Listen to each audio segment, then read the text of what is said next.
Well, good evening, everybody, and thanks for joining us for tonight's 6x6 social. I think this is now the fifth or sixth one we've done. For those of you that are new this evening, 6x6 are a group of photographers based on Merseyside. And we came together last year really to promote and support documentary photography in its broadest sense. We are Stephanie Wynne, Steve McCoy, Adam Lee, Colin McPherson, Ty Devlin, and myself. And as well as our own practice, a key reason for us coming together really was to showcase the work of other documentary photographers from far and wide in exhibitions that we stage at the Cafe Bar Ropes and Twines in Liverpool. And if you are in Liverpool, I think they're reopening in a couple of weeks, so please go and support them because obviously they've had a really difficult time these last 6 or 7 weeks. Each exhibition we run there runs for 6 weeks, hence the name 6x6. And documentary photography, really, if it's about anything, is about communication, about sharing stories and experiences. And so it's critical. A critical part of what we do is finding and engaging with an audience, and that's something I'm sure Daniel will know all about and concur with, I'm sure. That's why we show in a cafe, to get the work out of the out in the open where people can engage with it, out with the normal gallery setting, and just come across stimulating documentary photography as part of their daily lives. And it works really well. I mean, each show we have a presentation and a discussion evening, and that attracts people both from within the photography community and from the broader public interested in sort of cultural responses to society as well. So obviously we've had to take it online now, but that gives us a bigger audience, which is great. So I'm delighted this evening to welcome Daniel Meadows as our guest. And Daniel, I'm sure he'll squirm a little bit when I say this, is one of the foremost documentary photographers of the last 50 years, and who, by his extraordinary commitment to subject and an unwavering eye and an unwavering ear, actually, which I'm sure he'll mention, has almost single-handedly documented the wonders and quirks and idiosyncrasies of British society since the early 1970s. It started, he'll tell us, I'm sure, but it started in Manchester in an old barber's shop in Moss Side, a place that he took over and converted into a free portrait studio to document the people of the area before the old pre-war housing was cleared. And he did that whilst he was a student at Manchester Polytechnic. Then came the famous free photographic omnibus, in which he travelled 10,000 miles all around the country, taking the notion of the portrait studio as well as wider documentary practice on the road. And I see that he's sharing some of that work on his Instagram feed at the moment. So we'll put a link to that in the chat, and you can have a look at his Instagram if you want to keep across some of that work. I'm not going to give you a full rundown of everything that Daniel Meadows has achieved in 50 years, but he's never stopped his inquisitive desire to document and record stories wherever he's been. The phenomenal archive of pictures, notes, audio recordings and film that he's created over that time was acquired last year by the Bodleian Library at the University of Oxford. And the accompanying book, I don't know whether I'm full screen, this is the accompanying book. I'll put this up later. Now and Then it's called England 1970 to 2015. Is a fitting tribute really to a lifelong passion. And so that's it. That's 50 years condensed into 2 or 3 sentences.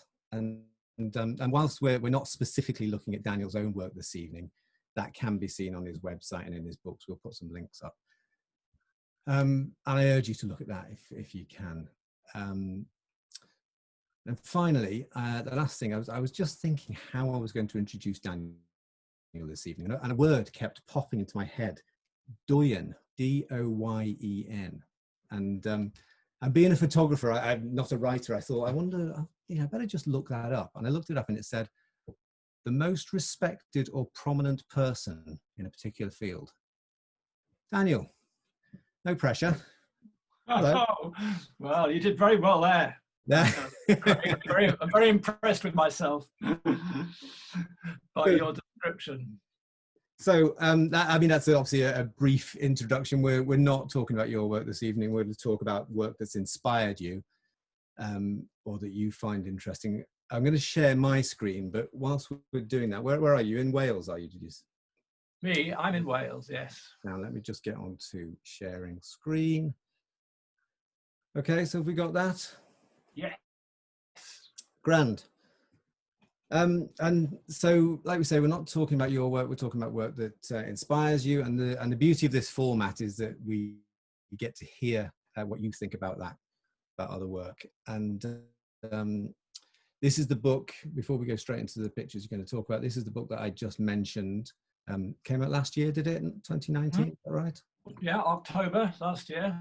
October the 4th. I mean, there's plenty of other books which I'm sure you'll mention, but this is it's kind of an overview, I suppose, is it, of your career? Yeah, no, if you're not familiar with my work, it's a great place to begin because it, you know, does deal with 45 years of stuff.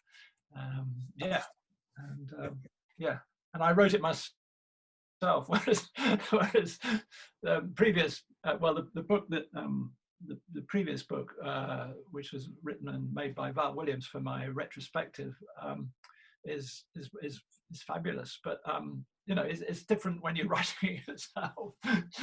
And yeah, so I'm very proud of this book. So you should be. It's fabulous. So, but anyway, that's enough about you. We're talking about other photography now. And we're going to move straight on to your first choice. We're sending you off to a desert island, and we're letting you take 5 pictures with you. Which one are you going to take first?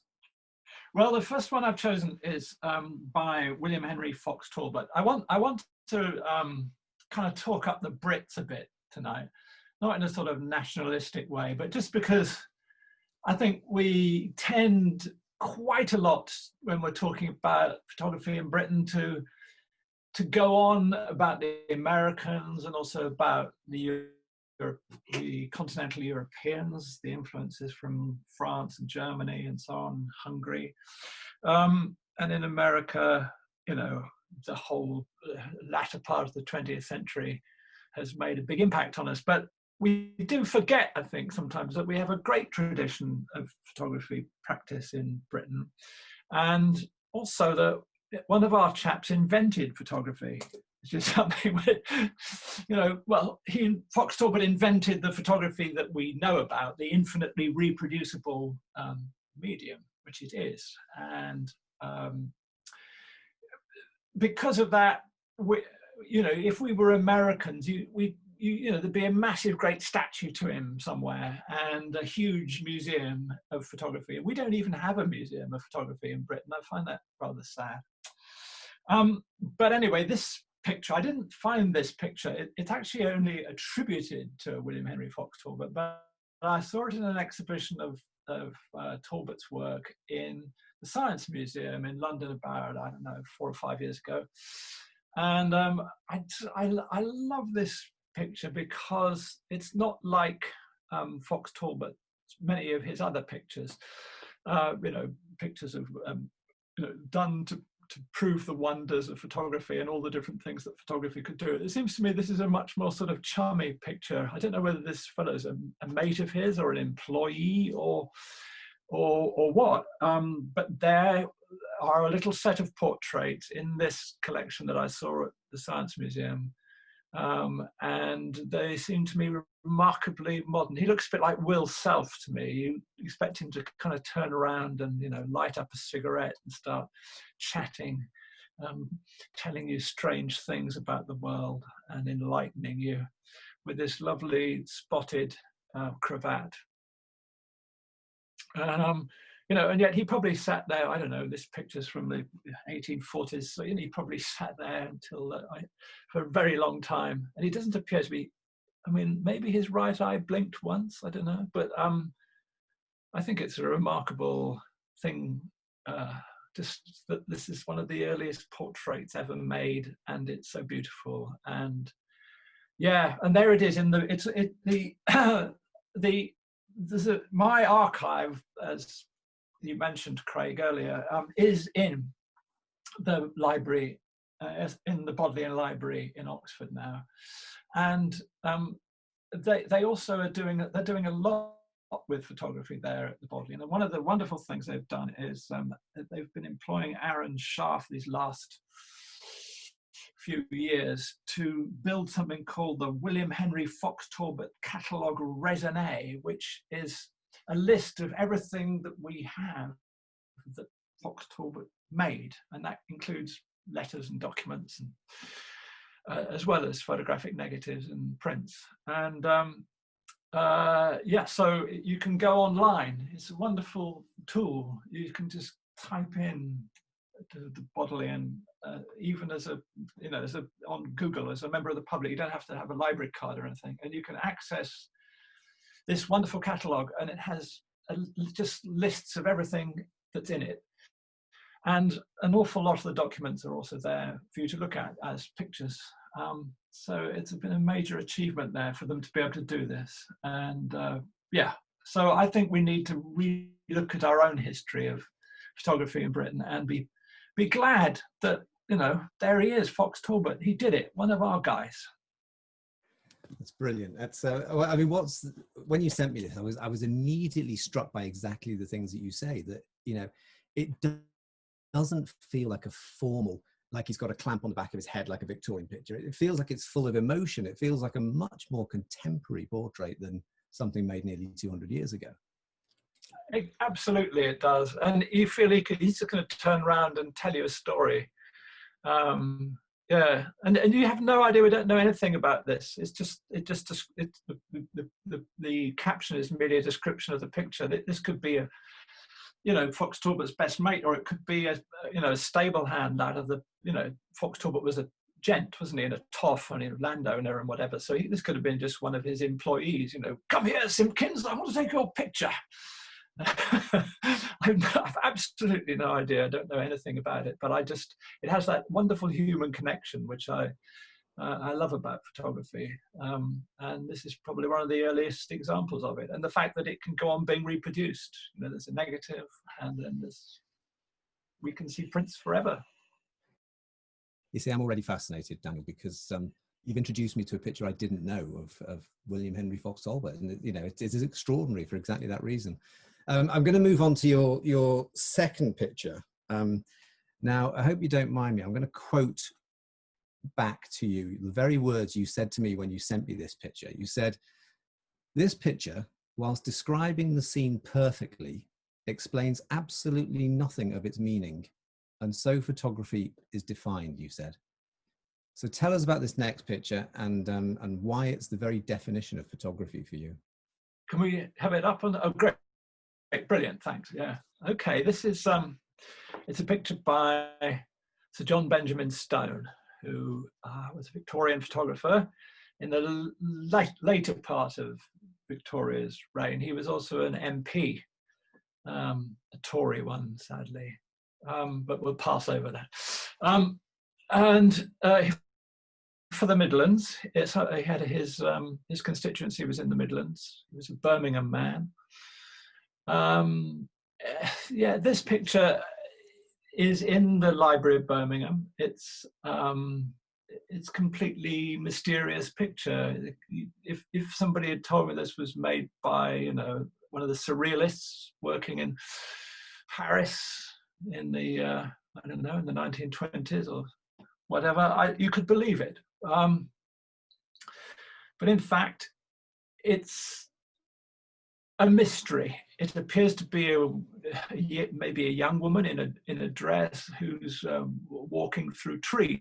But when you look closely, those are oak branches. So it's actually, she's rather small, because those oak leaves are, you know, give her some sense of proportion. And then behind, what appears to be mistletoe, maybe out of season, I think. So what is this weird creature with this head of corn doing in this branch of this tree? And again, you have absolutely no idea. So there's a story behind it, and the story is that this is a corn dolly. Corn dollies weren't necessarily dressed up as women. They were made from the last sheaf of corn that was cut in a field in the sort of pre-industrial times, and it's a sort of skill, the making of a corn dolly, that's passed down in agricultural communities. There's always somebody in the village who can make a corn dolly. I was raised in the countryside, and there was a young farmer lad in the village called Robert Albert, and he used to make the corn dollies in our village. And it was in preparation for the Harvest Festival. So they used to have these, I mean, I've read many different versions of what they used to do, but the harvesters would gather around the last sort of stook of uncut corn left in the middle of the field.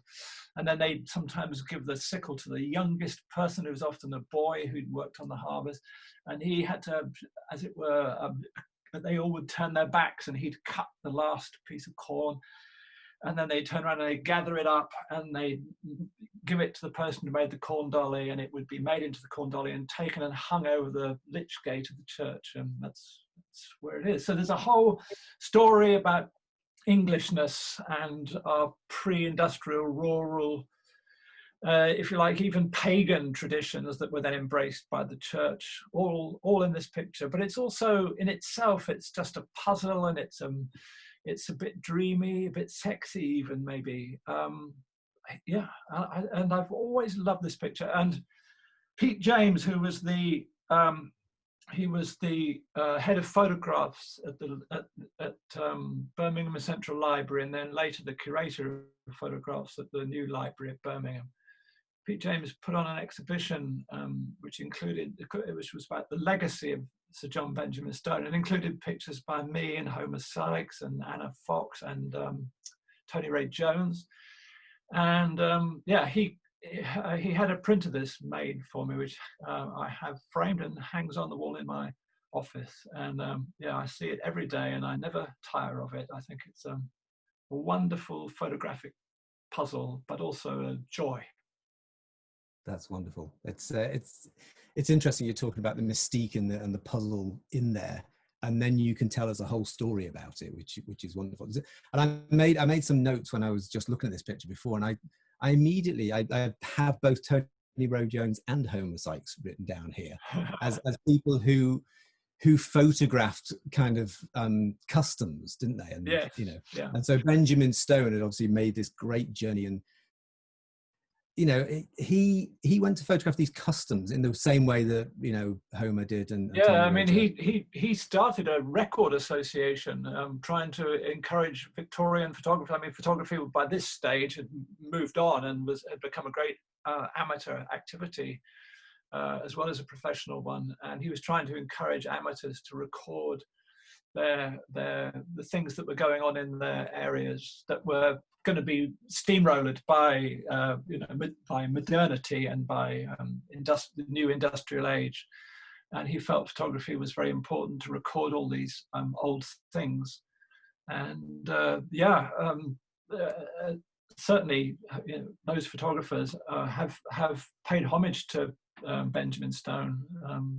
Yeah, fantastic collection in the Library of Birmingham.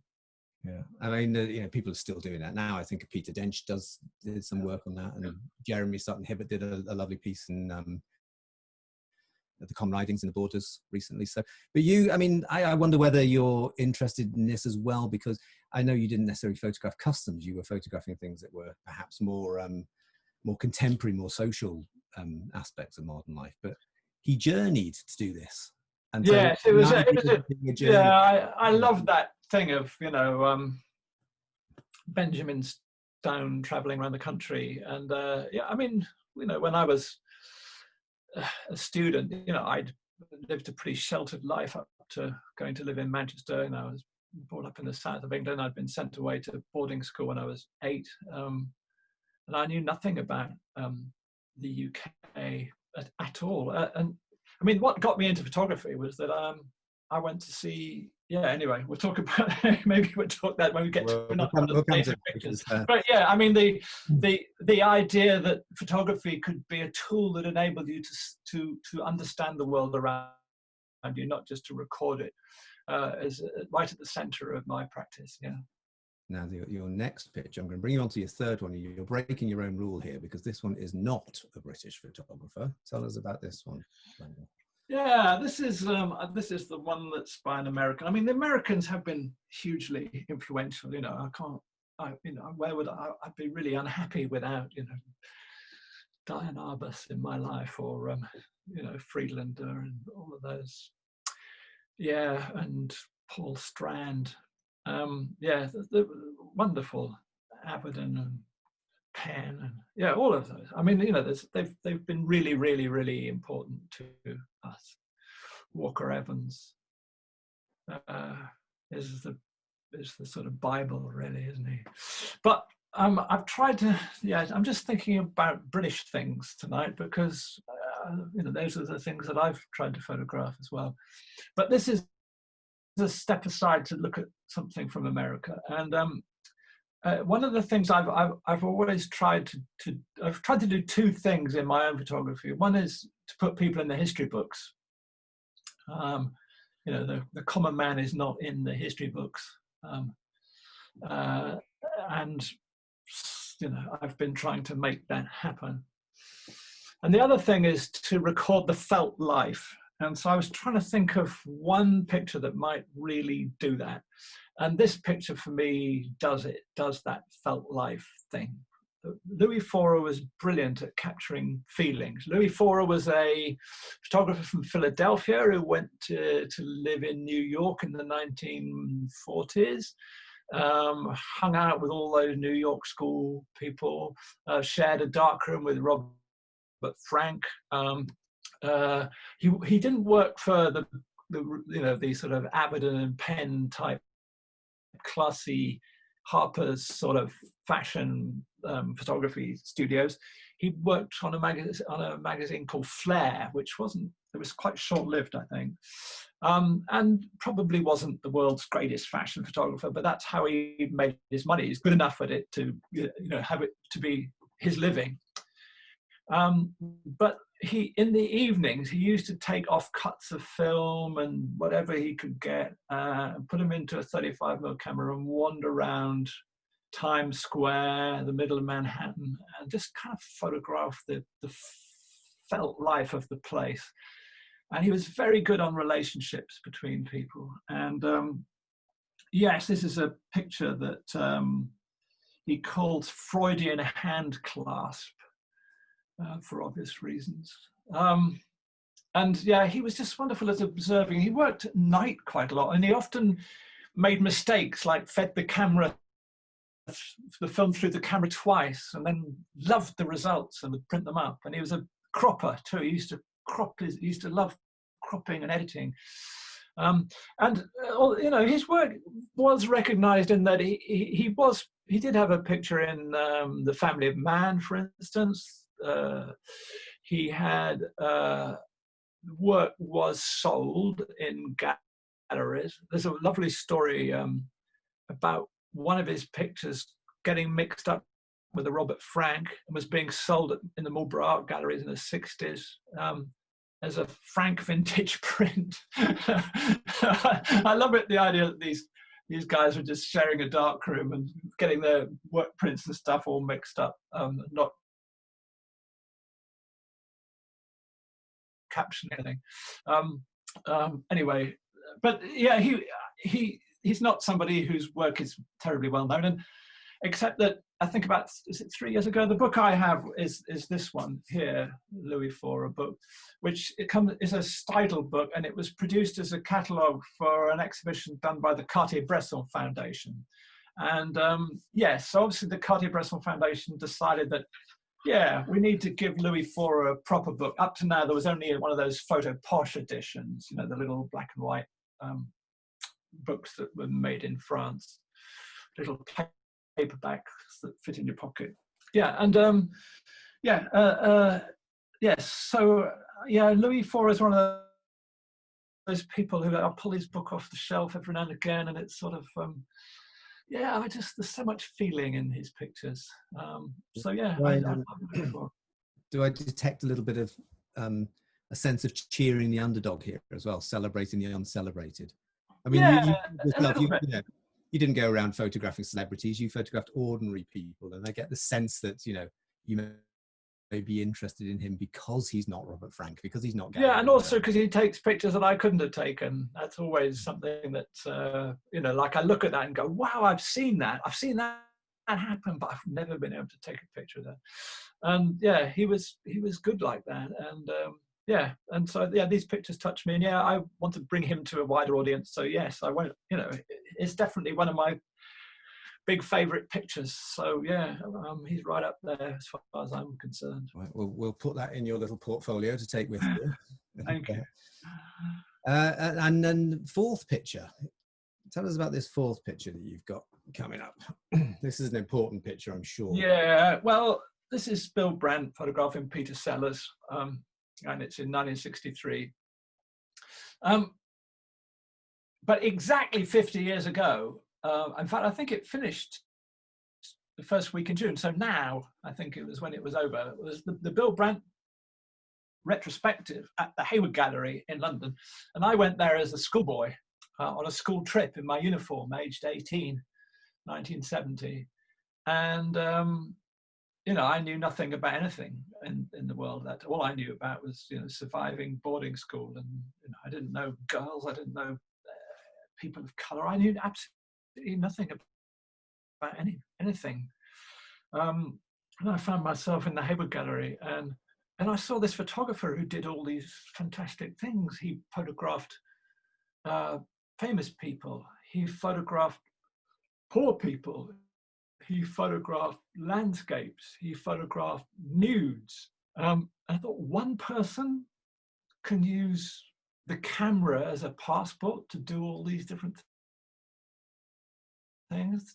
And particularly the thing that excited me was the way he slipped between the social classes. So you'd find a photograph of, I don't know, there'd be a maid warming his lordship's bath in a Eaton Square house. Then, you know, nearby there'd be a photograph of somebody in Hackney with, you know, sitting by the bed and there's 3 children asleep in the bed, and that's their only bed. And he would use captions like that. There was a picture of some children, you're looking down from the pavement, looking down into a basement, and the caption is "their only window." So he made this, you know, he used photography for you to join up the dots. He wasn't saying Britain is a horribly class-ridden society. He just had to put those 2 pictures next to each other and invited you to make decisions about that. And yeah, and it was like a Damascene experience for me going to the Bill Brandt exhibition. When I came out, I knew that's what I wanted to do. I wanted to be a photographer like Bill Brandt. The reason I chose this, I could have chosen, you know, many Bill Brandt pictures. I chose this one just because I love Peter Sellers, because he does make me laugh. The first Pink Panther film, anyway, I really continue to laugh at. Dr. Strangelove is one of the great films, and it's probably his great performance. I'm All Right, Jack is another great film with Peter Sellers as the sort of Marxist trade union leader.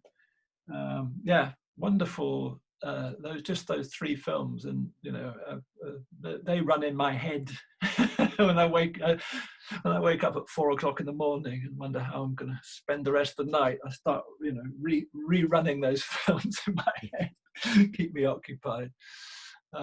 Yeah. So it's interesting you bring. I mean, if I had to pick 5 photographers, I would have guessed you would pick Bill Brandt. You know, I know how much he means to you, but yeah, interesting in terms of how much you think Brandt means to the wider photography world outside the UK, and whether you've got any thoughts on, I mean, really for contemporary photographers and students, whether they should really know this stuff, whether they should study the work that's gone before us in the same way. Definitely. I mean, yeah, I mean, Brandt, I think that the term documentary, I risk falling into being a teacher, but then as I haven't been a teacher for 8 years, I forget all the dates. But I mean, I think it was Grierson, the filmmaker, who invented the term documentary. He actually used it for the first time in the 1920s in an academic paper. And so, you know, the term documentary isn't even 100 years old yet. And so you've got to, if you want to work out what you can do with documentary photography, you have to reference all the people who've really tried to do it. And Brandt is right up there. He's probably, you know, in many ways the most important British photographer, even though he was German. But he always said he was British. And yeah, was he, wasn't he?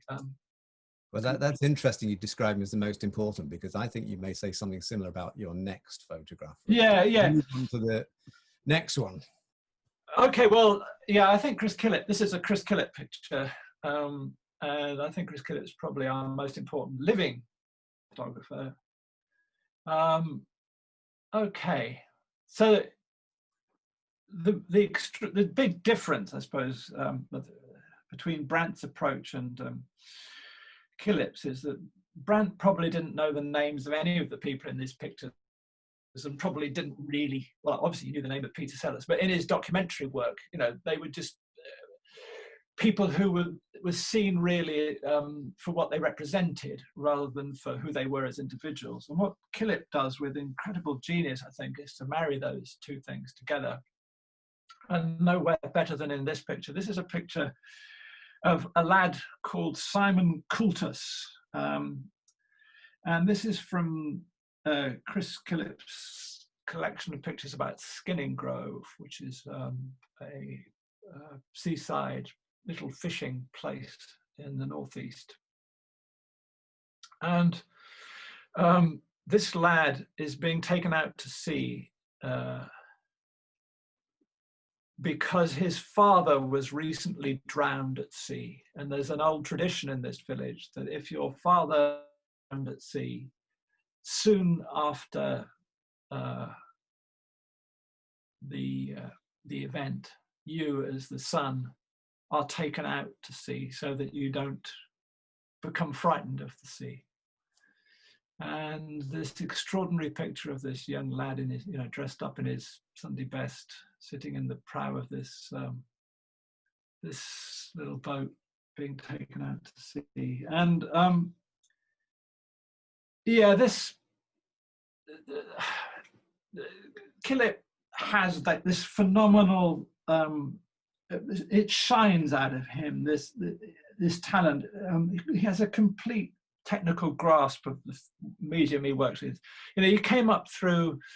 He worked for Adrian Flowers as a studio assistant, and probably would have stayed in that world of fashion and advertising if it hadn't been for. He had to go and photograph Twiggy in New York, and found himself with some spare time and went to I think the Metropolitan or the Museum of Modern Art, and saw how photography looked on a gallery wall. This is in the late 60s, I suppose. And he just decided that that's what he wanted to do. And as a Paul Strand fan, the Isle of Man book, I think, was strongly influenced by his love of Paul Strand pictures. And so he kind of gave up the world of money and advertising and committed the rest of his life to making documentary work in this way. And this is extraordinary stuff. What I love about Killip best is that he knows the names of the people in his pictures, and he cares about them, and he's engaged with them, and he's on their side.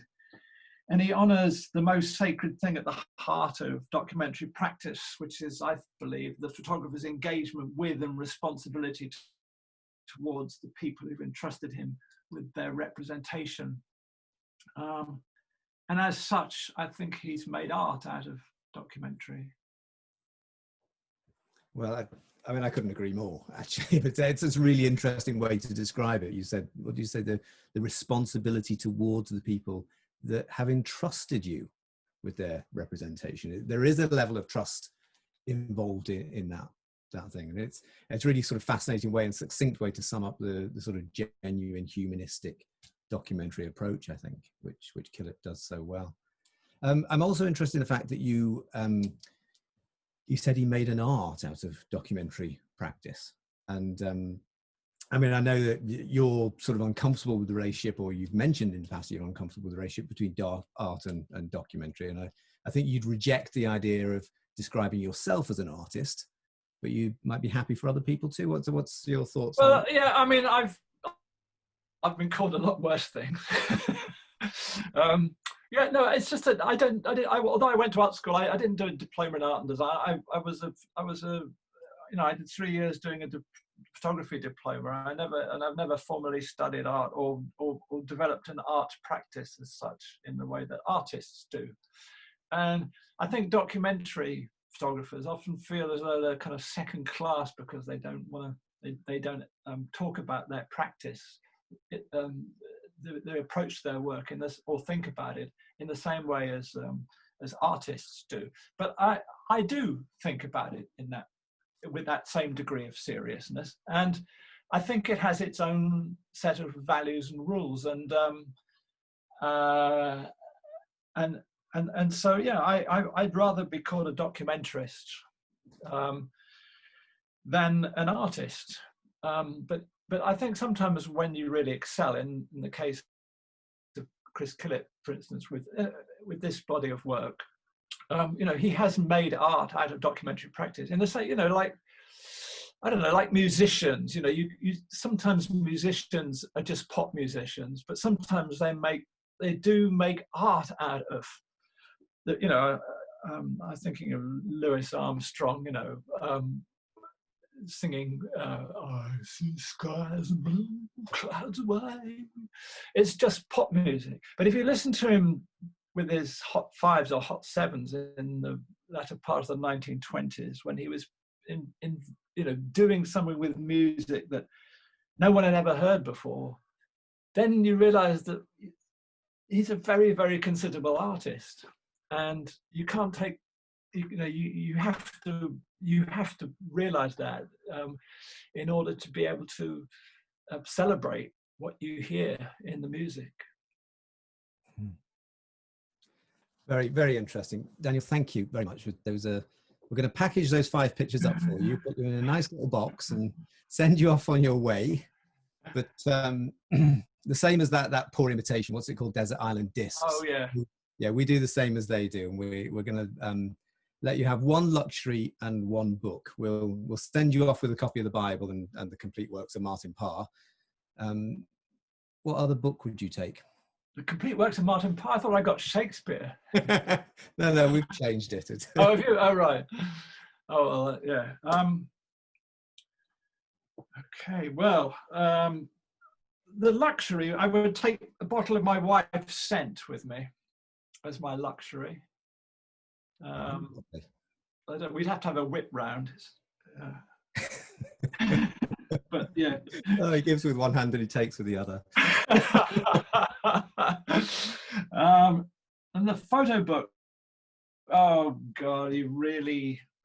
Well, it's interesting, isn't it? Because we've asked you to pick individual pictures, and if I asked you to pick 5 photo books, it might not be these 5 photographers. Be completely different. Yeah, exactly. So I almost was going to have the English at home, but I decided in the end to go for Kudelka's Gypsies. Very good. Yeah. Which is a book that I often just put off the shelf, and it just gets the art. Still, this is published in 1975, and 45 years of setting little tingles off up and down my spine is a pretty good recommendation for it being the book I take to my desert island. Very good. Daniel, thank you very, very much. That's been my pleasure. Thank you. Fascinating.